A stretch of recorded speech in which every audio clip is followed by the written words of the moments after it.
Welcome to the Radiant Visalia podcast. Join us at one of our two services, 9 a.m. and 10:45 a.m. Download the Church Center app or visit our website, radiantvisalia.com, to stay connected with us. All right, enjoy. There is a heavenly city that I'm compelled to find. This is the last sermon in a series of sermons on the heart.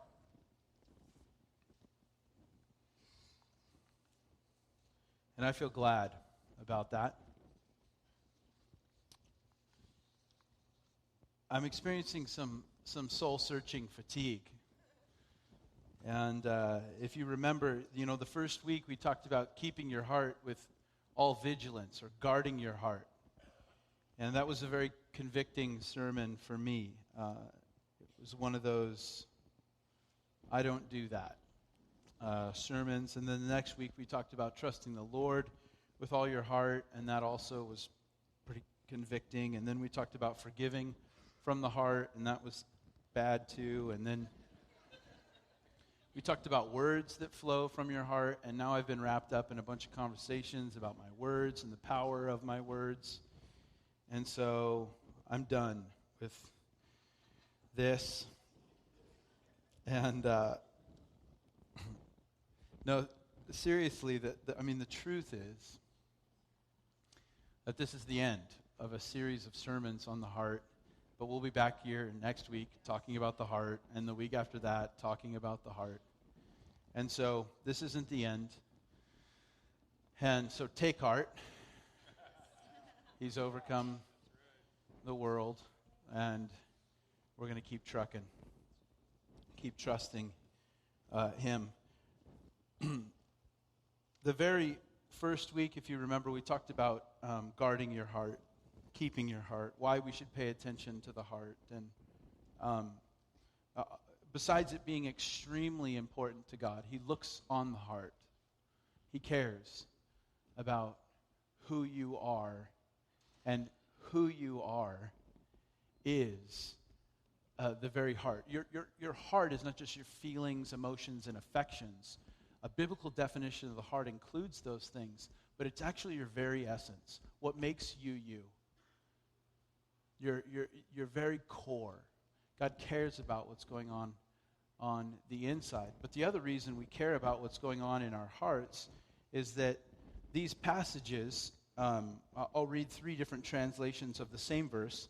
Above all else, guard your heart, for everything you do flows from it. The New Living Translation says, guard your heart above all else, for it determines the course of your life. The English Standard Version says, keep your heart with all vigilance, for from it flow the springs of life. The idea is that your life is a river, and that river flows from the source, and the source is the heart. So the idea is that what is upstream flows downstream to reach and impact people. And we know that if there's bitterness, it will flow from your heart to reach and impact others. If there's a tremendous peace that you're carrying, it will flow from your heart and have an impact on others. If there's fear, worry, anxiety, these things will flow from your heart. They will reach out and have an impact on people around you, for better or for worse. So we're continuing to talk about the heart, because God cares about your heart. God is searching the earth for hearts that are fully committed to Him, and He is searching our hearts through the Holy Spirit. But it's not just that God cares about your heart. The truth is that what's going on in your heart is reaching out and having an impact on those around you. So it's both vertical with God, and it's very horizontal with others. That's why we're talking about the heart. We're also talking about the heart because Jesus was always talking about the heart. He always boiled things down to the heart of the matter. Jesus is a heart kind of guy, and we heart Jesus. We like the things that He likes. So that's why every week we get together and talk about your feelings. I know some of you guys are like, why do we have to talk about this week after week? Today I want to talk about worry and fear. I think it's something that we're all dealing with, and I believe that it's crippling some of us, that it is, in fact, flowing from our hearts, and it is determining the course of life for many of us. So I want to talk about worry this morning. Last night, again, this is why I'm experiencing some soul-searching fatigue or some preaching fatigue. Last night, driving home from this fundraiser that Tiffany and I were at, she asks me, what are you speaking on tomorrow? I'm talking about worry. How do you feel about it? I'm worried about it. Perfect. There's probably something in this for me. Just like I needed to forgive, just like I needed to watch my mouth, just like I needed to take heart. And so I'm speaking to myself this morning, and I'd love it if you would listen in. I want to go to a really famous passage from Jesus on the topic of worry, Matthew 6, verse 25. You can turn there. I'll give you some time. Matthew's in the New Testament, right at the beginning of the New Testament. Your Bible's divided into an Old Testament and a New Testament.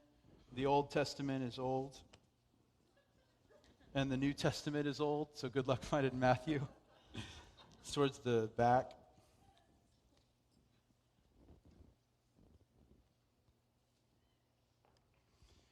These words, this sermon from Jesus is old, but it's not irrelevant.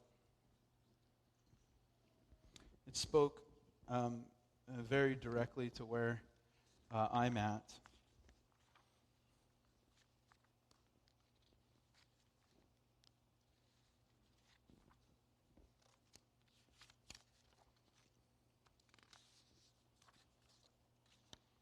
Sorry, I'm going to put this thing in order. I forgot to number the pages, and it's a mess.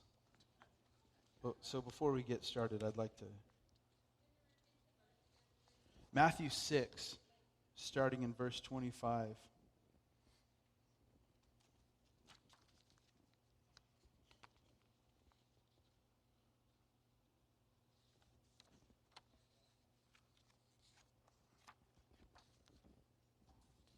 Dang it. It's like a puzzle. I feel the pressure of getting this in order is making it worse.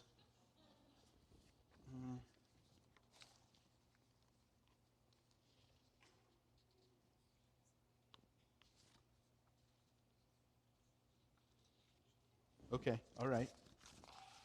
Like what's happening.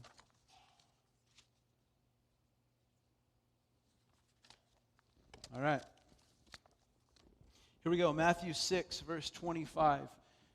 This is Jesus speaking. Therefore I tell you, do not worry about your life, what you will eat or drink, or about your body, what you will wear. Is not life more than food, and the body more than clothes? Look at the birds of the air. They don't sow or reap or store away in barns, and yet your heavenly Father feeds them.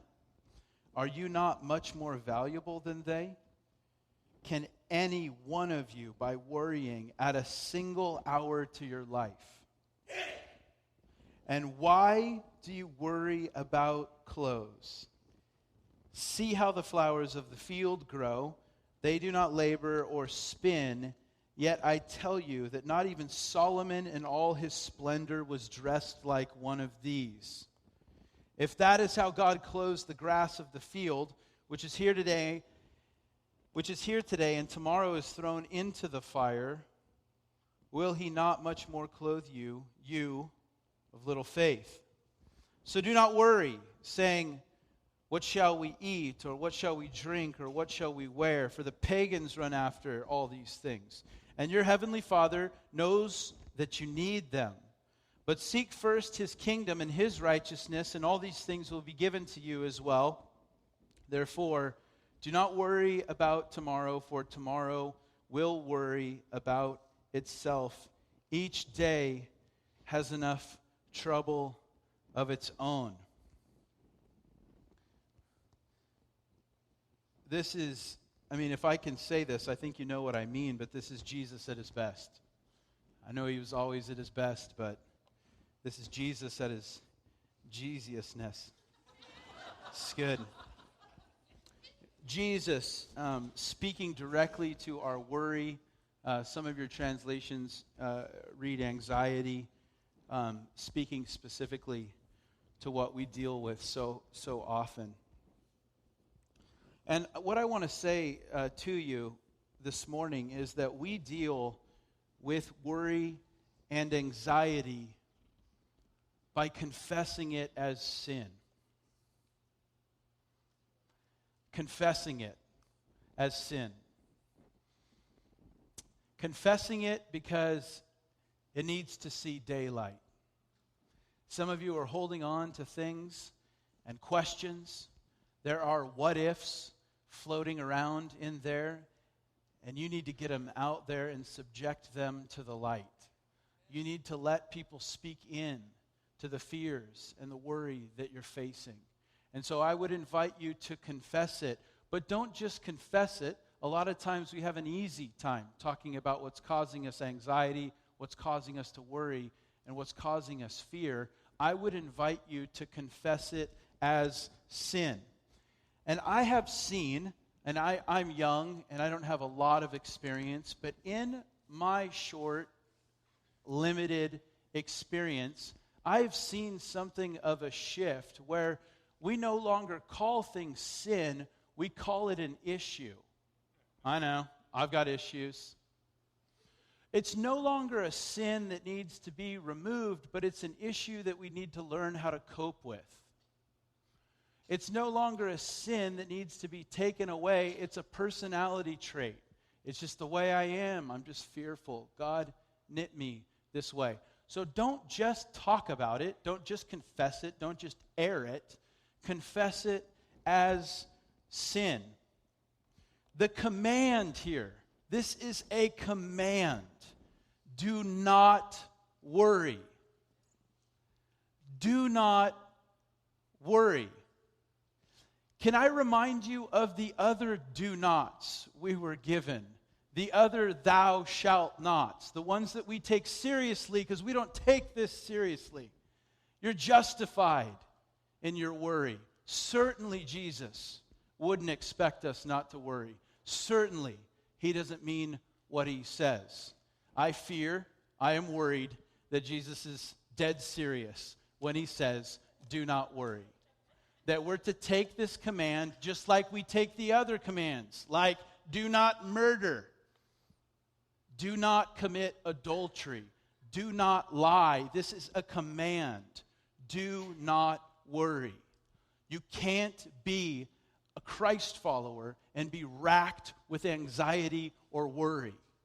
Don't do it. We don't see it as serious. We don't see it as sin. But we know scientifically that it is shortening your life. And even the life that you do live, your abbreviated life, is being robbed with joy by worry and anxiety. Jesus is dead serious when he says, do not worry. I was thinking about this. I was thinking about, if we were to go to lunch tomorrow morning, or if we were to go to breakfast tomorrow morning, which we wouldn't because tomorrow's a day off, but if we went on Tuesday to get some breakfast, and you sat down with me and hey, I'm so glad I got to spend some time with my pastor. I just want to confess some things to you. I murdered someone, yesterday, and I murdered him and felt so guilty. I would be trying not to freak out. I would be trying to believe that Jesus' blood was enough for you. Even if you had shed blood, it would be shocking to hear those words from you. If you violated any of the other commands or any of the other do nots, I would be trying to hold myself together as you shared that with me. But it's common to get together with someone over breakfast and have them say, I'm so anxious, I'm so worried. And I'll think to myself, well, you should be. I'm worried for you. It makes perfect sense. I could see how you're worried.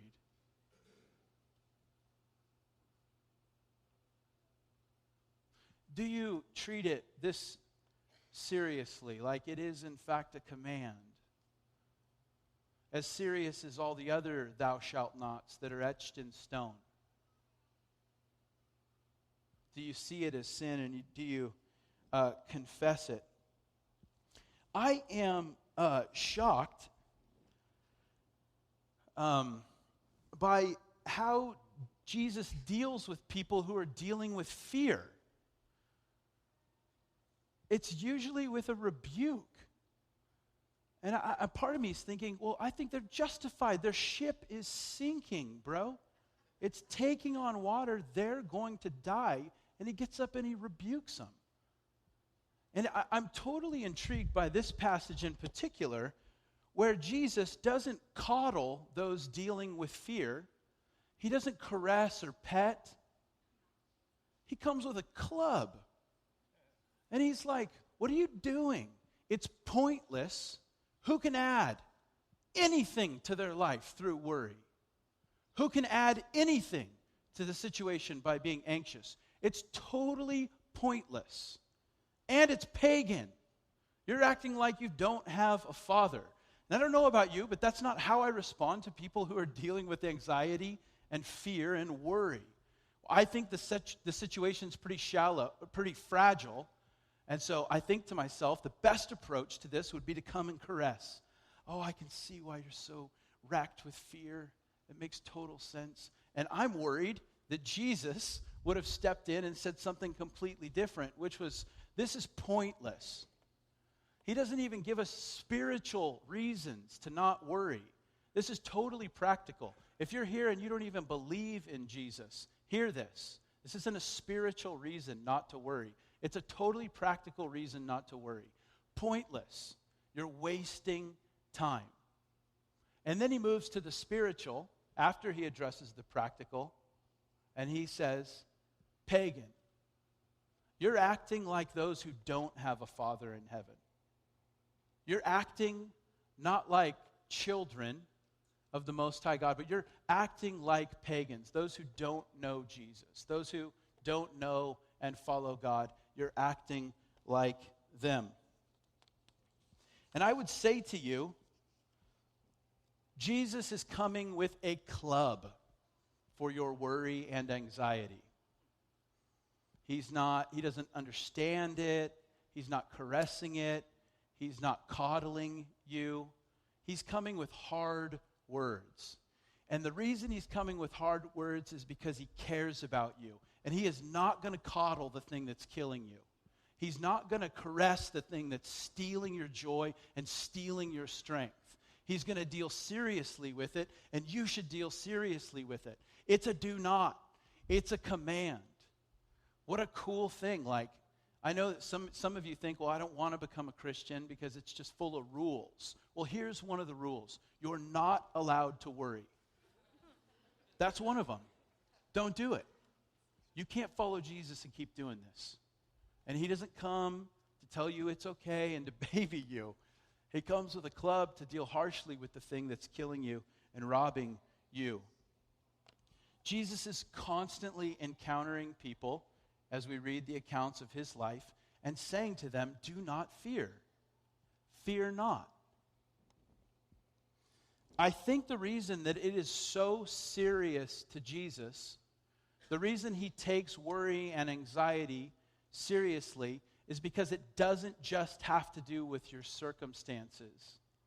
It's a reflection in some way of his character. He takes it very personally when we're living in anxiety. And because your anxiety is not just the result of the situations you're in, it's an accusation of his character. And he takes it that way. Fear, you know, is all about questions. It's all about uncertainty. It's all about not knowing. It's all about being crippled by the question that we're living in. And you end up owned by a question. The question being, what if? What if? What if God's not who he says he is? What if God's not good? What if he makes What if he doesn't make no mistakes? What if he's not who I thought he was? What if he is who I thought he was? Some of you are scared of that. What if he is actually going to say something to me? What if something happens to my kids? What if something happens to my health? What if my spouse leaves me? What if the new treatment doesn't work? Fear is all about a question. But what quickly follows the question is an accusation. Have you ever come across a question that is not a question, it's a statement? And then behind that statement is an accusation. Some of you guys experienced this morning when you left the house and your wife said to you, "Are you going to wear that?" Are you going to wear that is not a question.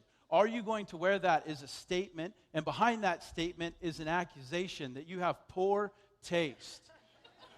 And you don't know what's up, and you shouldn't be let out into public.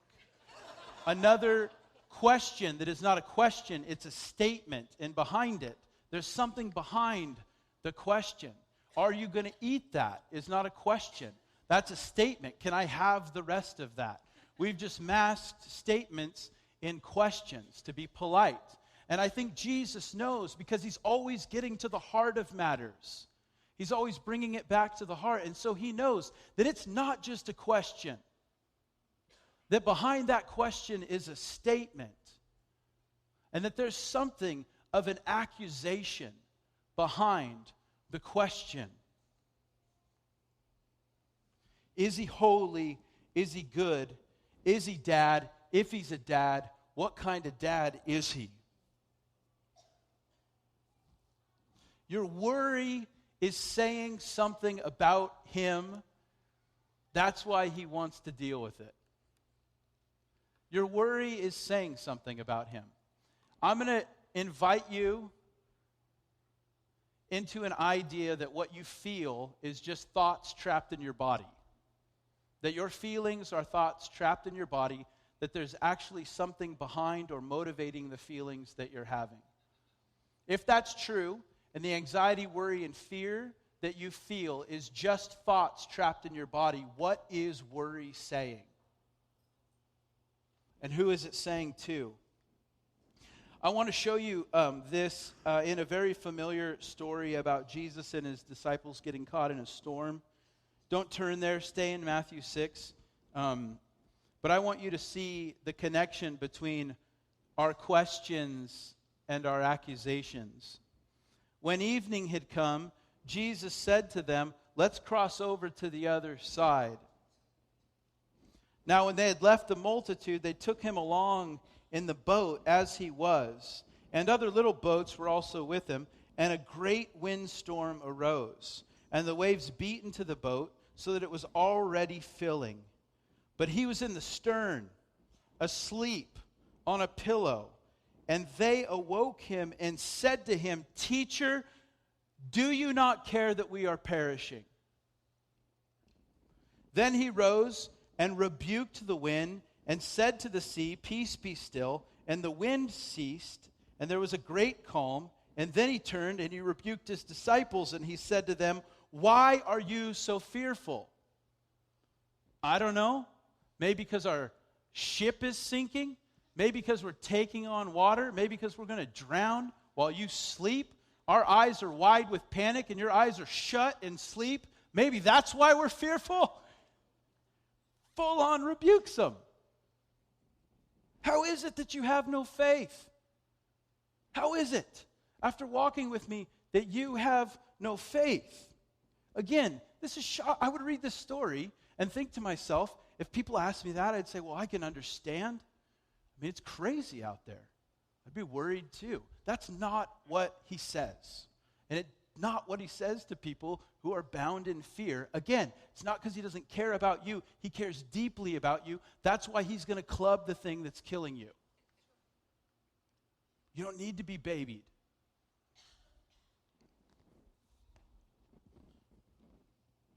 And they feared exceedingly. This is awesome. The answer to their fear was a greater fear. Well, we were scared, now we're really scared because this guy's bossing things around and calling shots.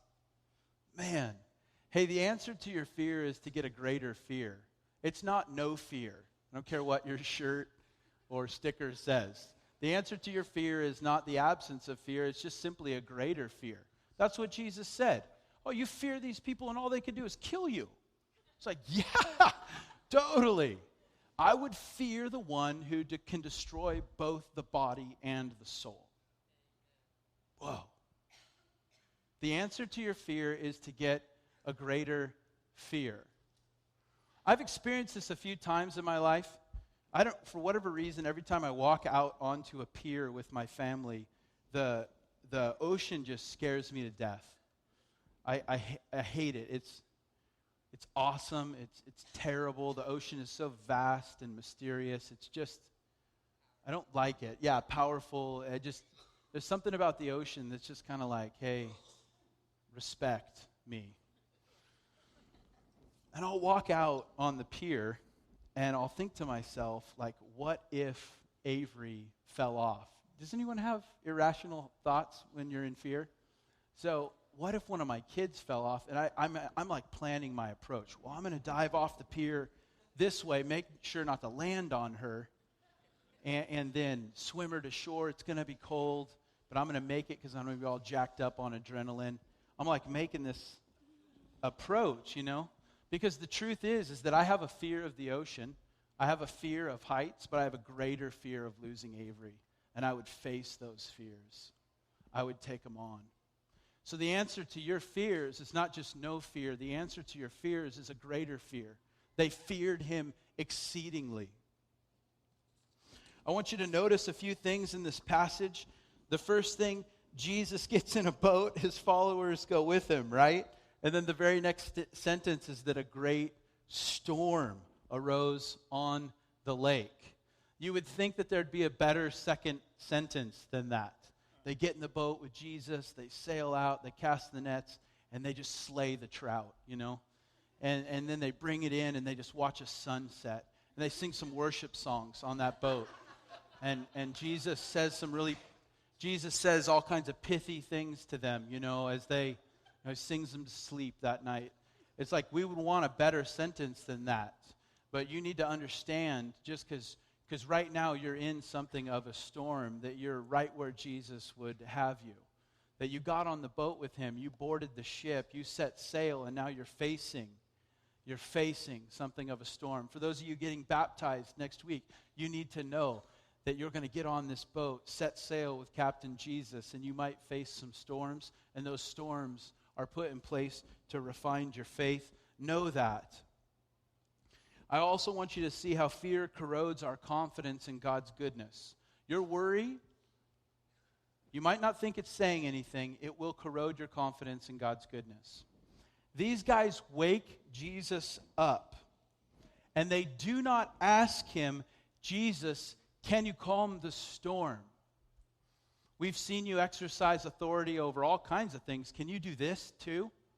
They don't wake him up and they ask him like, are you, Jesus, aware of the situation we're in? You were asleep and we're sinking. And so I just want to make sure, just check in with you. Are you aware of what's going on here, Jesus? Hey, Jesus, do you have any experience with storms like this? Because we're all freaked the heck out. Do you have any input for us? They don't ask those questions. They get up and they immediately question his character. You don't even care. You don't care. Our eyes are wide with panic and your eyes are shut with sleep. You don't even care. There is a close connection between your questions and an accusation. And if you followed your questions backwards, you'd find an accusation. That's why Jesus takes your worry and anxiety personally. It'll corrode confidence in the goodness of God. It'll unleash a swarm of doubt. The other thing that happens with anxiety and fear is that it deadens our recall, dulls your miracle memory. That's why Jesus gets up with these guys and says, how is it? How is it after doing all of these things? To this point, the disciples have seen him cleanse a leper, heal many people of sickness, cast demons out, and then on top of it, Jesus says, we're going to the other side. That's what I'm saying. That's what I said. I meant what I said. And then he gets up and he says, how is it that you can't remember these things? Fear and anxiety will cause you to do irrational things because it will stop your recall. It will dull your miracle memory. You won't be able to remember the many times that God has bailed you out, the many miracles that he has done, the many times that he has come through. You're going to be living in a future conversation about what if? What if I'm left for dead? That conversation between the disciples and Jesus, I just love. Because here are these like accusations flying back and forth. The disciples are like, you don't even care. You're asleep. You're indifferent. Some of you dealing with fear and anxiety, this is the accusation behind your fear and anxiety. God doesn't care. If he did, he would do something. And this is the disciples. Jesus doesn't care, because if he did, he would do something. He wouldn't be sound asleep. He'd be helping us get out of this mess. And then Jesus wakes up, rebukes the wind and sea, and then rebukes them. How is it? How is it, after all this time, that we're still dealing with this? Come on now. Come on.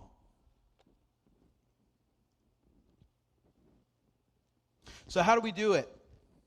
That is, live worry-free, or live the Christian life, or take this command seriously that we shouldn't worry. I would assert that Jesus meant what he said, and therefore thinks that we can live a life free from worry. I know it's shocking, and you may need some time to pray through that. I think we can live a life free from worry. Otherwise, Jesus wouldn't have commanded us to do it. I believe that you can forgive those. I believe that you can love your enemies. Otherwise, I don't think he would have said it. I don't think he's just teasing us. So, I know that for those of you who've wrestled with fear and anxiety and worry, it's been a long battle. And so I want to stay away from cheesy things like don't worry, be happy, that's the answer to what you're facing.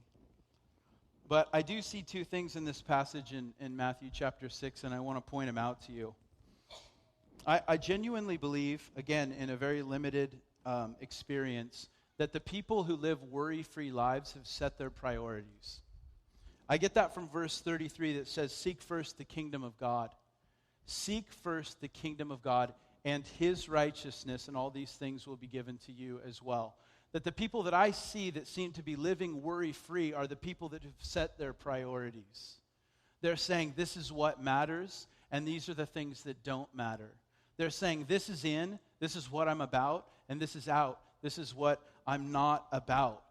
You guys know that worry can reveal what you worship. Worry can reveal that there are things competing for top spot in your life. Worry can reveal that there are things that you're looking to for salvation. Worry can reveal that there are things that you're looking to for identity. Worry can reveal that you're looking to things to bail you out. Worry can reveal that you're looking to things to satisfy you. Worry will show us what we worship. Worry will show us the things contending for top spot. And Jesus is saying, you set your priorities and you'll live without worry. If you look at the context of this passage in Matthew, which we started reading in Matthew 6:25, but Matthew 6:25 starts with a therefore, and the idea when you read a therefore is that you would read the whole context, because what Jesus is about to say is there for a reason, or he's saying it because he said something prior to it. So back up with me and read Matthew 6:24 as you think about setting your priorities. This is why Jesus goes on the rant that we just read. He says, no one can serve two masters. Either you'll hate the one and love the other, or you'll be devoted to the one and despise the other. You cannot serve both God and money. Therefore, don't worry. So what he does is he sets this up and he says, look, there's gods that are competing in your life. There's idols. And you can look to money for identity. And you can look to money for status. And you can look to money for salvation, and you can look to money for security, or you can look to God for your identity. You can look to God for security. You can look to God for salvation, but you can't look to both these things for salvation. And then Jesus just assumes that people would choose God. And then he says, therefore, having chosen God first, having put God first in your life, don't worry. If you put money first in your life, you'll be racked with anxiety. If you put status first, you'll be racked with anxiety. If you put your family first, you'll be racked with anxiety. You put your job first and you will be overwhelmed. You will not overcome, you'll be overwhelmed. The only way to overcome what you're feeling is to put Christ first and to focus on Him. That's how we overcome. You're not going to overcome by staring at the people around you and the problems around you. We overcome by pursuing Him and putting Him first. People who live worry-free lives, says Jesus, have their priorities set straight. Worry will reveal that your priorities are not set straight. This morning, worried about my sermon. Why? Because I've put the kingdom first. And I'm trusting God to add these things to me. No, because I'm seeking approval more than I'm seeking His kingdom. And so I stand up here with anxiety because what I want is to be satisfied by something besides the kingdom of heaven. That's where it stems from. You seek first the kingdom of God, His righteousness, His right standing. Stop trying to stand rightly on your own. And you'll live a worry-free life. The other thing that I see here is that people who live worry-free lives have perspective. That is that they don't miss the small things. There's a lot going on for this audience who's listening to Jesus. Namely, hundreds of years of oppression. And then Jesus flies in, starts preaching, and he's like, consider the birds. You know? It's like, we got bigger problems than the birds, man. And the lilies. Think about lilies, you know? For those of you racked with anxiety, think about lilies, you know? They'll all go away. Lilies. Nature. Nature. I think Jesus is saying something here, though. I think he's saying that people who live worry-free lives have perspective. And the two places that I believe that we're to go for some perspective when we feel overwhelmed, when we feel full of anxiety, are creation and the cross. Creation and the cross, for me, are these forever Post-it notes. And you know what Post-it notes are about. You write a Post-it note so you don't forget about the important thing that you're supposed to do. Or you keep the Post-it note from someone who wrote something meaningful to you that reminds you of how they feel about you or what they think about you. So we're always posting notes. And these notes are meant to be reminders. Don't forget this. Don't forget your vitamins. Don't forget birth control. You've got 5 kids. I don't know what that's like. Don't forget whatever. Don't forget it. It's a reminder. And creation is this sort of forever Post-it note. This forever Post-it note that reminds us to keep perspective. People who are in a place of worry and anxiety are missing the small things because there's some really big things going on in their lives. And Jesus is saying, essentially, look at the small stuff. Remember creation. Think about creation. And here's 2 things that creation constantly say to us. When I look at creation, when I stop in my anxiety and in my worry, and I remember that the God who spoke those mountains into existence intends to speak here today, I realize that the things that are over my head are under His feet.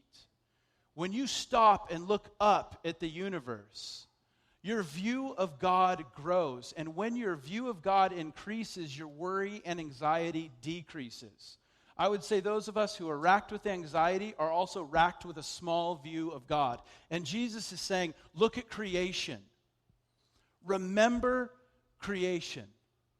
Think about creation. Let your view of God grow so that you can realize and come to the place again where you see that the stuff that's over your head, the stuff that's beyond you, is simply under his feet.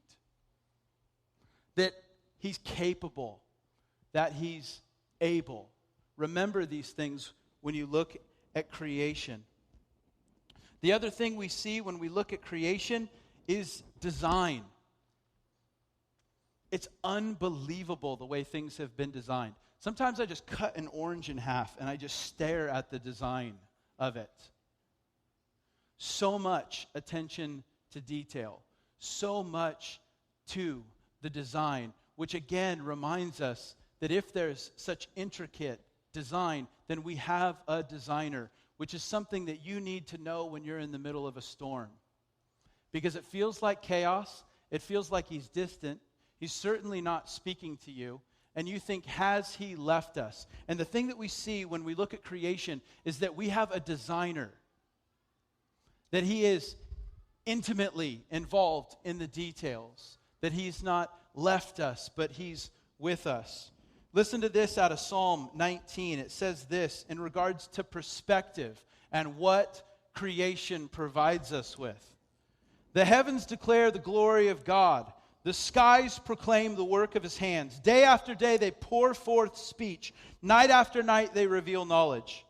They have no speech. They use no words. No sound is heard from them. Yet their voice goes out into all the earth, their words to the ends of the world. When we look at creation, we get a glimpse of his character. And sometimes when we're focused on our circumstances, we lose sight of his character. So Jesus is saying, shift your attention to creation and understand my character. That what's above your head is beneath my feet, and I'm intricately involved in the design of what you see. Remember this when you're in a place of anxiety.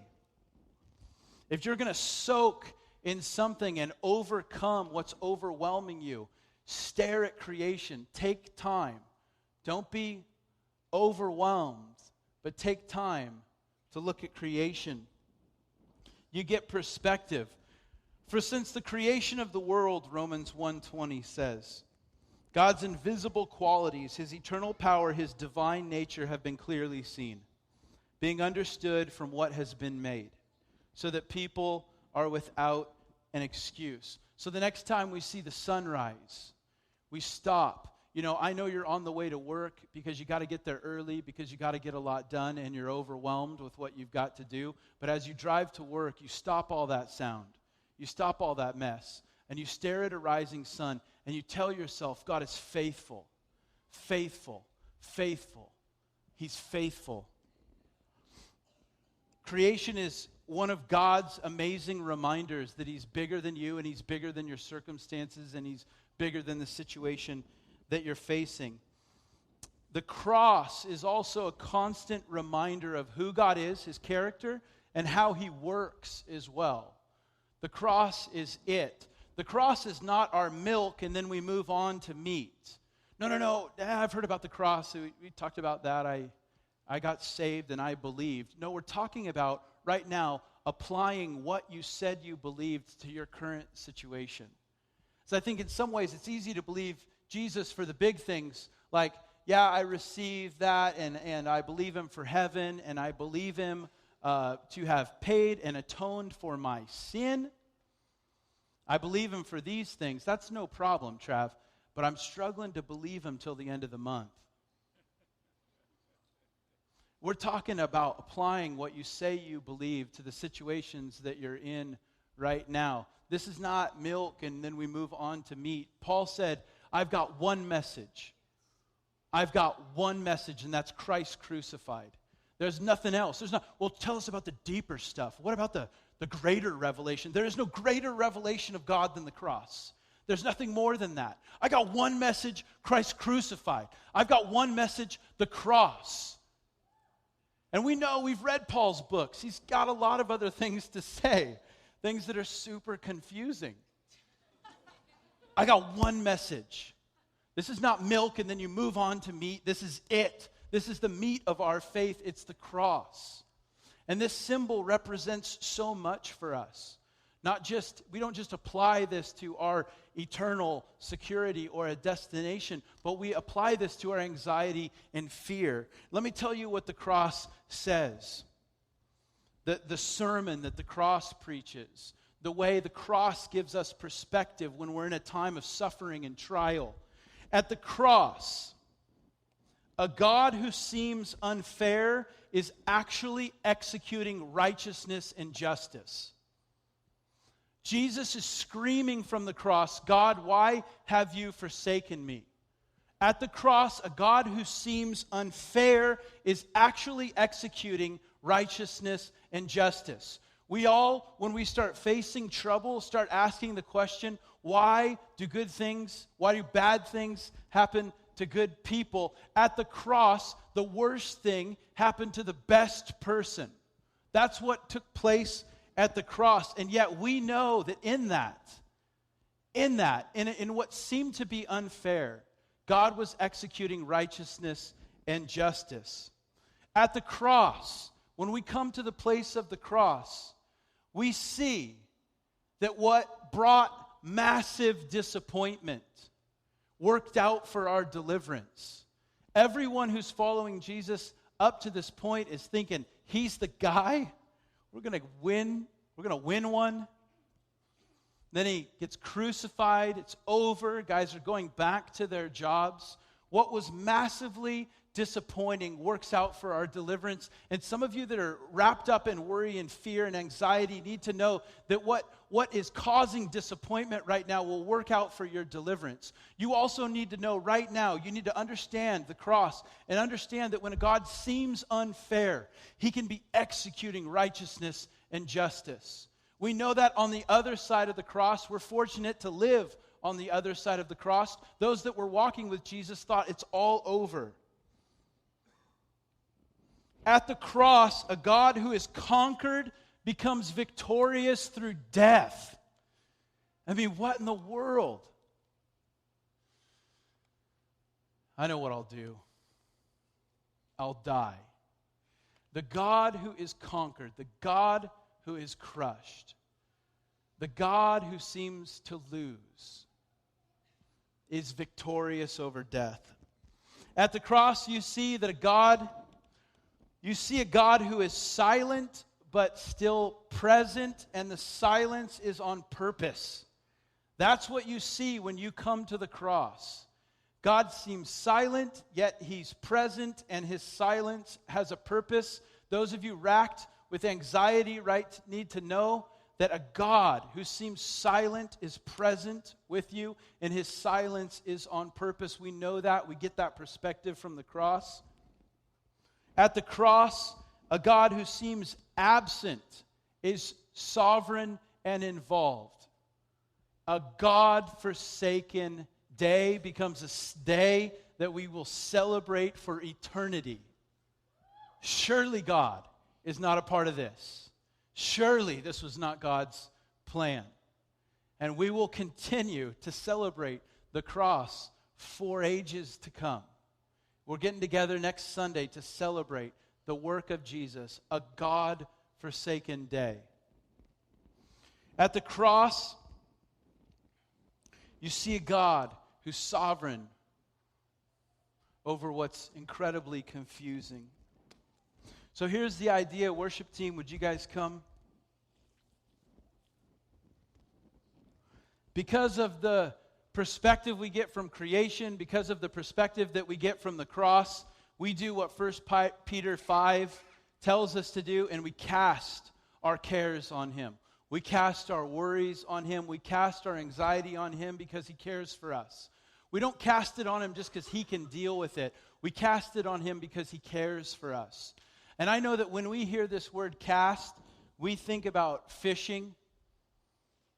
And the way we fish today is you cast it out there and then you slowly reel it back in, and then you cast it out again and you reel it back in. And that's how anxiety and fears have been for you. You'll get some distance, send it out, then slowly over time you'll reel it back in. This understanding of fishing would have meant nothing to a first century follower of Jesus. Their idea of fishing had nothing to do with casting and rods and reeling things in. They threw nets with sinkers and they left them and sailed on. And the invitation to us is not to cast it in this way and then spend our week reeling it back in, but to cast our nets from the ship and sail on. And I've been praying for a specific grace for us, because I know some of you, it's been years of distance, sending it out and then slowly reeling it back in. I understand why you continue to reel it back in, but I'm praying for a grace that Jesus would kill the thing that's killing us, that he would club the thing that's killing us, that we would no longer reel it back in, but that we'd be able to cast our anxieties on him, throw it overboard, attach the sinkers, send it down, and sail on, and believe it in faith. As the worship team leads us in worship, I would like to stand. Would you stand with me?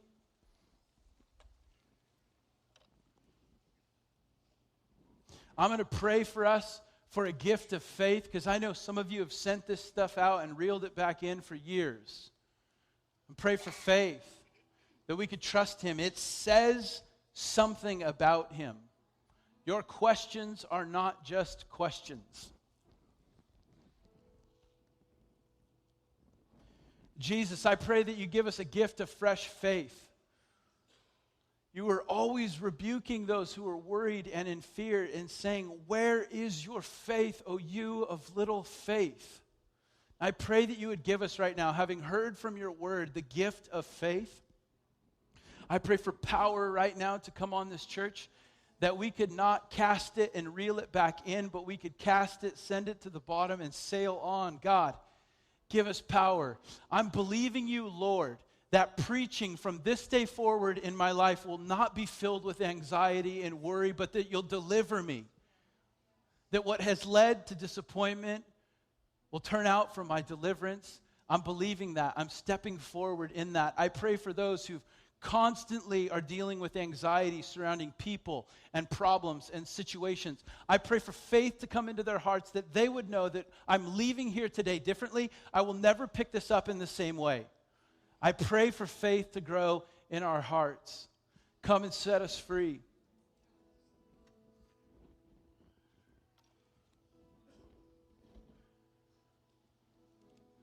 Therefore, we do not lose heart. Though outwardly we're wasting away, inwardly we're being renewed day by day. For our light and momentary troubles are achieving for us an eternal glory that far outweighs them all. So we fix our eyes not on what is seen, but on what is unseen. Since what is seen is temporary, but what is unseen is eternal. We look to you, Jesus. Help us to overcome. We're overwhelmed. Help us to overcome. Amen. Hey, we'd love to pray for you. If you would like some prayer for fear, worry, and anxiety, we'd love to pray with you. There'll be some people up front that would love to stand with you and agree with God over your life. For the rest of you, we'll see you Friday, and then we'll especially see you Sunday.